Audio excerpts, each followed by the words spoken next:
We'll do it live. Go. Yeah. And we are speaking with a man known as Steve S., but his last name is Steve Spenard, or is it Spenard? Spenard. Spenard. Because on the record, and we'll find out why soon, he went under the name Steve S. for Gigi and the Jabbers, the No Rules record, correct? Correct, yep. First of all, Steve, thanks for being here, man. And where do you reside these days? Currently, I'm living in Portsmouth, New Hampshire. And you're joining me courtesy of Skype. Thank you for being here, man. Sure, no problem. You know, I became a fan of your YouTube channel, and I'm like, oh, this is Steve from the Jabbers record that I've been listening to for since forever. And so that was interesting to see somebody coming out and saying, hey, I've got stories, you know, and your channel's badass. I see it grow and grow. The numbers are getting better, bigger. Drastically reduced is the name of the channel, folks. If you're watching or listening, drastically reduced. Super recommend it. Lots of great stories, not just about Gigi and Allin and the Jabbers, but spin-off stuff and all kinds of tales, and it's just getting bigger and better. So congrats on the channel. Thank you very much. Yep. Do you anticipate keeping that going for a while? I don't know. There's only so many Gigi stories I have. If people want to hear some stories about some bands I saw and things like that, maybe. But yeah, I mean, I probably have maybe 20 Jabbers stories probably left. Well, keep them coming, because everyone I know is kind of talking in the underground. Hey, have you seen that Steve's channel? Drastically reduced? Yeah, man. So I thought it would be fun to chat with you and get your perspective on Gigi and some of the early years and what you're up to now. How many shows did you get to play with Gigi and the Jabbers, would you guesstimate, or do you know? Well, I know for sure. I was in the band for a little under 2 years, and I played 8 live shows. Nice. I got to ask, were they all crazy, out of control shows? Yeah, pretty much. Typical, you know, that was his Iggy Pop stage, you know, he wasn't, you know, rolling around, you know, beer flying everywhere, jumping on tables, stuff like that. Not like the newer stuff that he was doing, or the later stuff. Wow. Wasn't doing any of that. So is that when he was known as the Manchester Madman those days? Yes. Yep. Manchester, New Hampshire, the Madman of Manchester. Yep. Yeah, I recall hearing some of the radio spots that were out at the time, and that that were released later. The Manchester Madman. Yeah, that was funny. That's great, man. I think there was only one ad though. That one ad. Okay. Yeah. That's the only one I remember. It made me realize early on, though, okay, this guy's he's got this reputation regionally in his area, but now it's become national, and of course these days international.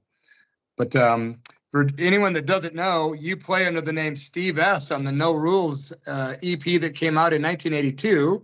It's got a fuck up. Oops, I can't cuss. New York City Tonight, Up Against the Walls, and No Rules. How long did it take you guys to record that record? It took us one whole day. We went to a little studio at this guy's house in Denham, Mass, I believe it was. We basically did it all on one day. Wow. Do you remember it vividly? Yeah, pretty much. The best thing I remember is Gigi playing drums. It was like unbelievable. It's the first time I've ever seen him play drums live, and it was like incredible. Now, for those that don't know, Steve, how did you guys first hook up? How did you end up getting in the band, like in the Jabbers? How'd that come about? Well, basically, at first I was a fan. He was like the only punk rocker in Manchester, pretty much. And then he had that album came out. I got to hear it. It's like, man, this is great. We started going to some of his shows locally. Then one night after a show, I said, hey, I'll play guitar for you guys. And eventually, the guitar player left the band, and they gave me a call. That's how I became a member. Wow, that's badass. So you got to hear the Always Was album, and then be the guy playing guitar for a bit. Yeah, it was pretty incredible. Like that was my dream. Always been my dream to play in a band, even when I was a kid, and I finally got to do it. So it was great. Wow, that's amazing. Did you keep in touch with Gigi after that era? Last time I saw Gigi was, I don't know, like I told you, at when he moved to Chicago. It was the last time I saw him alive. That was probably 85. Okay, wow.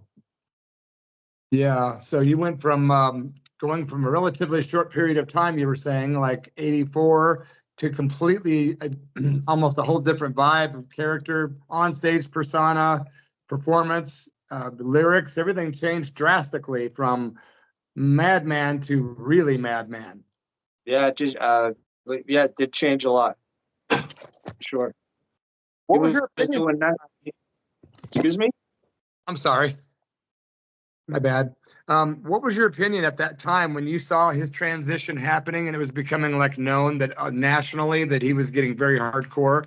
What were your thoughts since you knew him as Kevin and you knew him? Well, I didn't honestly, I didn't like all those talk shows were in the day. I never saw him live.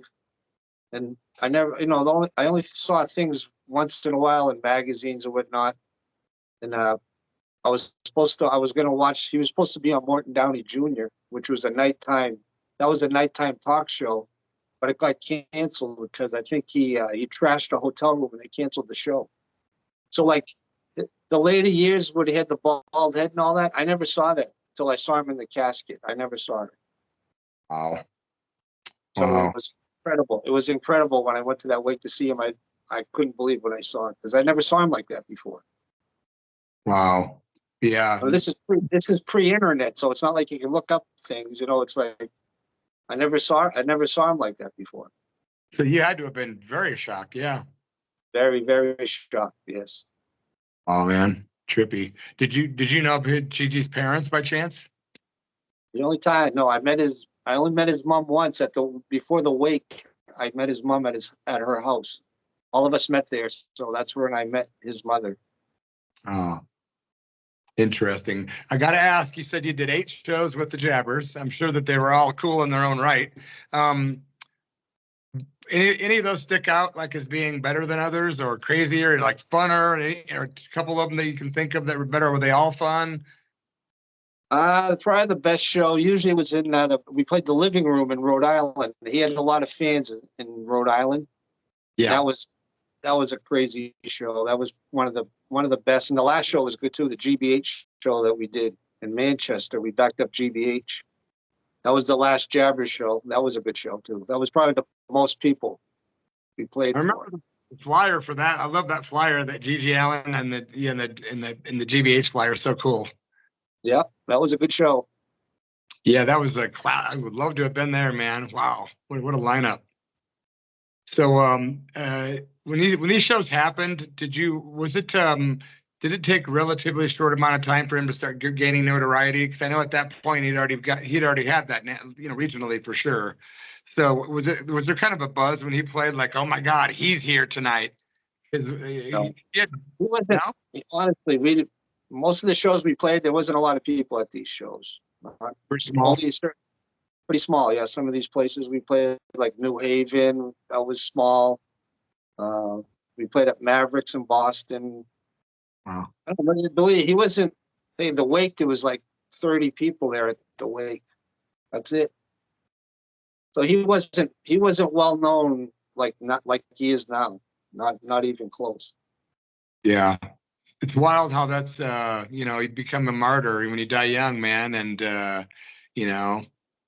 yeah, he's become very famous as far as you look at his YouTube hits. There's millions and millions and millions of views, and he's got a lot of famous people that have come out that are into Gigi. A lot of rappers. He's inspired a whole rap culture, which is something I learned recently, which is pretty intense. Yeah, that is crazy. My son, I mean, he knew I played in the Jabbers. He could care less. And one day comes home from school. He shows me a video of some rapper talking about Gigi Allin on the red carpet. I'm like, what? It's crazy. Awesome. What a trip. I wonder what Gigi would think about this. If he was still around, like rapper, he's influenced rappers. I don't know what he'd think about that. Yeah, I don't know. That's it. That would be an interesting question. Were all the shows recorded, or any of the shows? I know some of them were. How many of the 8 shows that you played were actually recorded? I think maybe 3 of them. Oh, wow. It's so nice to have all those. When we played at A7, David Peel recorded this the show with like a portable Panasonic cassette player, so the quality is awful. But that was recorded, that show at the A7.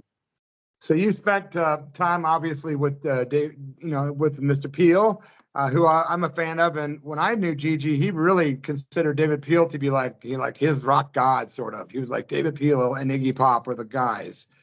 So a lot of people don't know how much David Peel really did kind of influence G.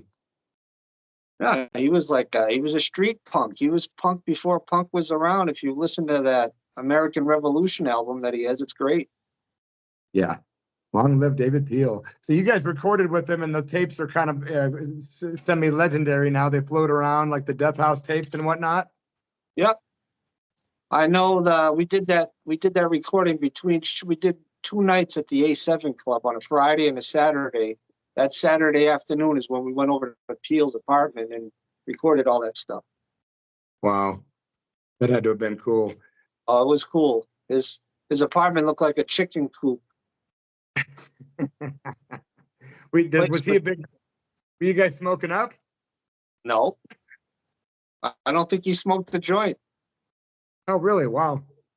He was, he was all into. I mean, he could have sat there and told us Lennon stories all day, but he just wanted to. He was so happy that we were going to record with him. It was like great. He was so into it. It was crazy. Another thing about Gigi Allin too, a lot of people seem to think, oh, Gigi was a junkie. Gigi was this and that. But I knew the guy from '83 until about '91. We were still talking. And I hung out with him 6 to 8 times. And he stayed at my house several times, and we never did a drug ever. He didn't even like to smoke weed, to my recollection. He was just into the drinking. So we never did drugs at all. It's crazy. When I was in the band, he barely drank. I mean, he'd have a couple of beers before a show, but we'd go out bar hopping. He wouldn't drink a lot. I mean, and I never saw him really do any drugs either when I was in the band. Yeah, same here. I think he just became more of a dabbler when he was in the Murder Junkies and he got really bad personally. I think he just at that point was doing this and that, whatever, bring it on. But I don't believe he was a junkie or anything else, really. I think he just was a man of many pleasures, I guess. Yeah, I agree. He was, I mean, I think he started messing around with drugs after the Jabbers. After he met some people and they were getting into that stuff. But when I knew him, like when I was in the band, there was none of that going around. None of it. Well, we love the music, man. And of course, we just played some Gigi and the Jabbers, New York City, right before the interview started. And we're going to go into one of your songs, which is Drastically Reduced.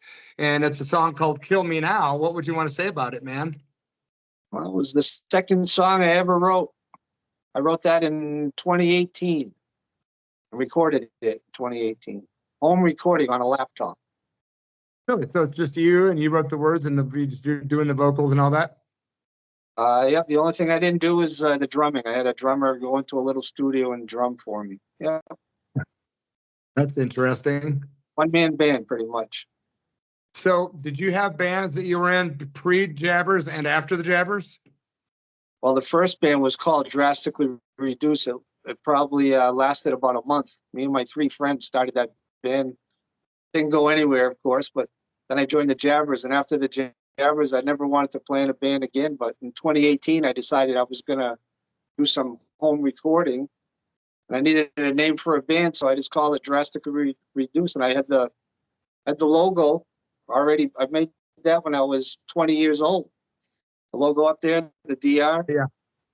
Yeah, that was made when I was like 20. Wow. So that's interesting.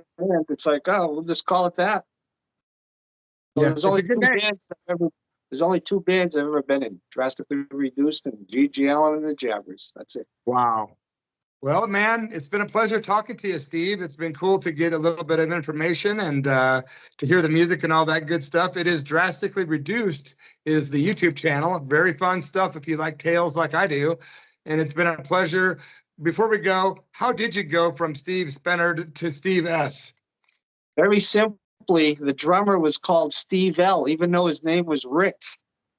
So it's like, my name is Steve. It's like, oh, just call myself Steve S. That's the only reason it came up like that. But That's the drummer. Cool, man. All right, dude. Well, it's been good talking to you, man. All right. Thank you very Adi- much. Yeah. Adios, and thanks for being on the Church of Rock radio show. You're very welcome. All right, man. I'm looking at my notes now, and I'm going to go into a song called Kill Me Now right here at KSKQ. You are at the Church of Rock radio show. All right, let me end the recording, my brother.